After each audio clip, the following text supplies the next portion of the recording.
Hi, my name is Hannah. Welcome back to my channel. I am finally back with another short book wrap up. I have been in a bit of a reading slump the past couple of weeks.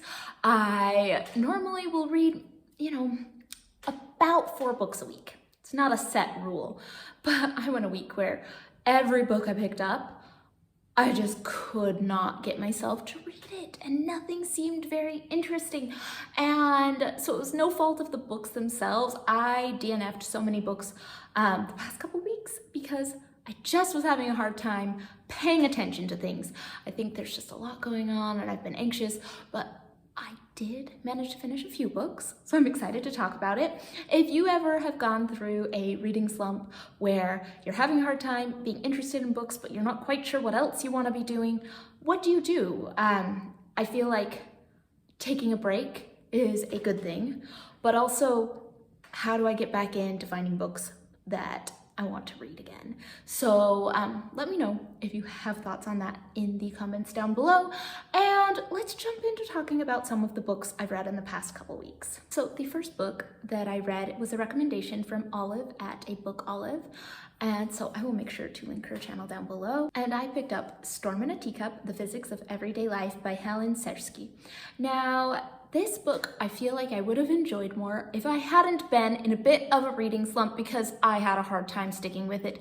It was very interesting, and it's just going through some basic physics in a really relatable sort of way, day-to-day life, why things do what they do, why does toast always fall butter side down, just little things that are very common occurrences that you can understand the physics behind it. And so it's really informative, it's told really well, I enjoyed it a lot. I just had a hard time wanting to go back to it. Every time I needed something to read, I'm like, I guess I'll pick that one up. Because, it doesn't have a strong narrative or plot that drags you through. It's not like we're really delving into one thing and you have to know what happens next. You're just getting a lot of really interesting physics. And I enjoyed it. It makes it very accessible. Now, if you have studied physics and you already know a lot about physics, I think you might be bored by this. It's very much an introductory kind of way of looking at things.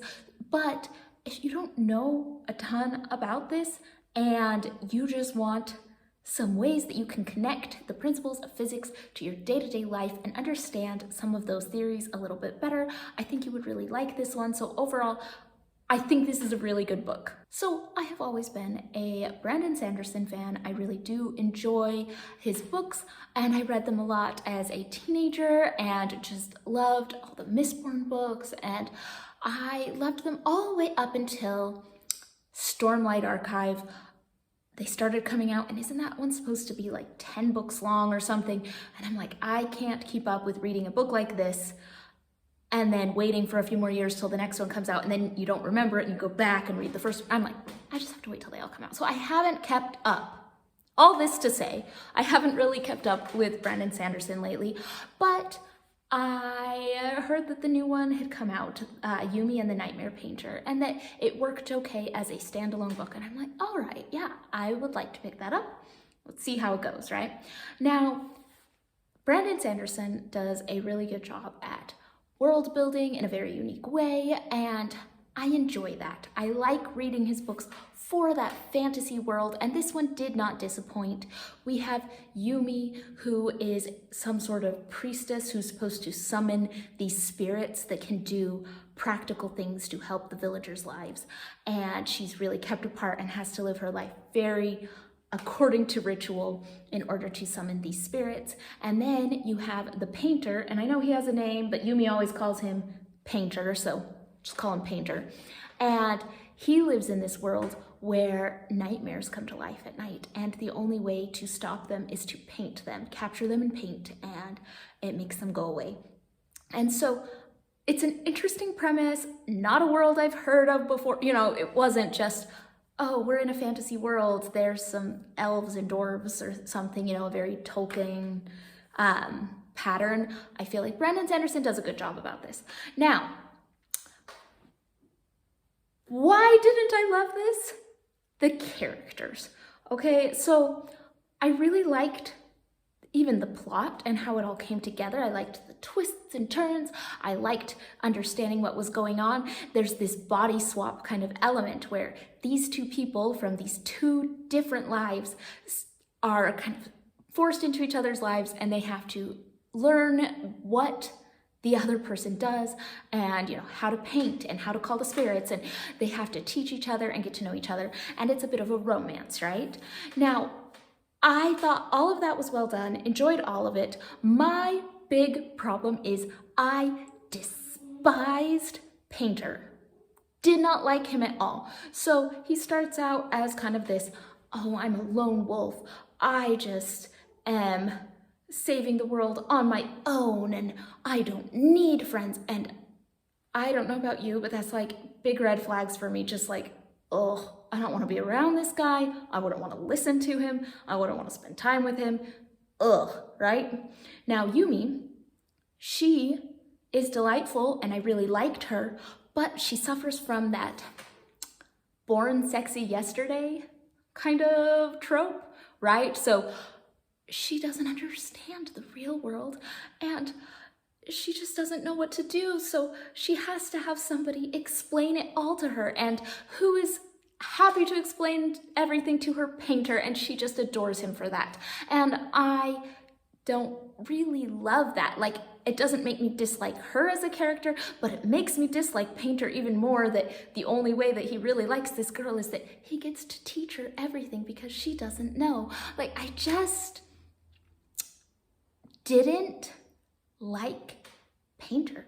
Now, I think that it was intentional in some ways, that he was supposed to be a character that went through some growth and change throughout the book, and by the end you were supposed to like him. But I kept waiting for maybe like the sob story. I'm like, okay, he is the worst. Where is the sob story? When do we get the tragic backstory? And we finally did, and it made me dislike him 100 times more, and whatever actions came for his redemption arc just did not feel like enough to me, and I didn't buy it. Am I supposed to be cheering on this romance that just, I feel like he is a red flag person for me? And maybe those are just like my personal icks in a person, but this book, I liked the fantasy elements, I liked the world building, I liked it all, and just to give me these characters that one was some weird character and the other one was just despicable, I was so angry. So I don't know. If you've read Brandon Sanderson, if you've read this book, let me know. What do you feel about Brandon Sanderson's characterization? I don't know if that's ever his strongest suit, because I think he does really well with world building, but these characters in particular just had some things that made me very, very angry. So let me know what you think of this in the comments down below. I picked up the book This Time Tomorrow by Emma Straub, and this is following our main character, Alice, and she is turning 40, and she's not quite sure if she's done enough in her life, and her father is dying in the hospital, and she finds this way that she travels back to her 16th birthday, and she's only there for the one day, and she wants to make changes, and it's this time travel thing, and then she goes back and forth, right? So what can she change with only one day there? What changes when she goes back into her present day life? And it's an interesting idea. Now, I think this was my fault that I didn't like this book very much, because I was reading it looking for lessons that I feel like would be important in this situation, and it wasn't what the author was going for. At the end of this book, the author talks about how this book is really an exploration of her relationship with her father. And so in the book, it's Alice with her father, going back in time, spending time with her father, going forward in time, trying to change things. And it's all about that relationship with her father and the grief of him dying, and I get that. I can see where the author was going to. But for me, I was looking at it as what makes her life meaningful. I wasn't looking at the book the right way. So I was looking at it in, was she happy and fulfilled in her current life, and what makes somebody feel happy and fulfilled in their current life? And so when she goes back in time and changes something and ends up somewhere else in her current life, does that make her life more meaningful, and what gives her life the meaning? And I was kind of expecting that the lesson would be that she needed her original life, the first timeline, because the only life that really has meaning is the one that is lived, not the one that you skip ahead and things are different, right? And I'm like, I think that when I look at the time travel trope that she was going with, the thought process isn't, oh, if I just fix the right things on this day, then my life will be better and I'll continue living. It's, no, you can't change that day because you've already lived those experiences, and that makes who you are. And the life that you have is the one that you worked for. I don't know. I feel like there was some time travel lessons that I was expecting it to go for, and instead it went for more of a relationship with her father and learning to come to terms with grief. And so I think I just had different expectations of where I thought and wanted this book to go, and they weren't really met. And so overall, it wasn't a bad book. It wasn't a great book. It's like a 3-star book for me, but I just feel like it missed the mark based on what I feel is important, which is probably my own personal bias on it, not like an objective reading of the book, right? But it just felt like it fell a little flat in that aspect. And if I had gone into it with searching more for her relationship with her father and how she comes to terms with grieving him and his life, that would have been probably a better read. So those are the books that I have read the past couple weeks. It's only been 3 the past 2 weeks. I have been not really getting into books, but hopefully that changes soon and I find some good books to break me out of this slump. It has been an interesting year of reading.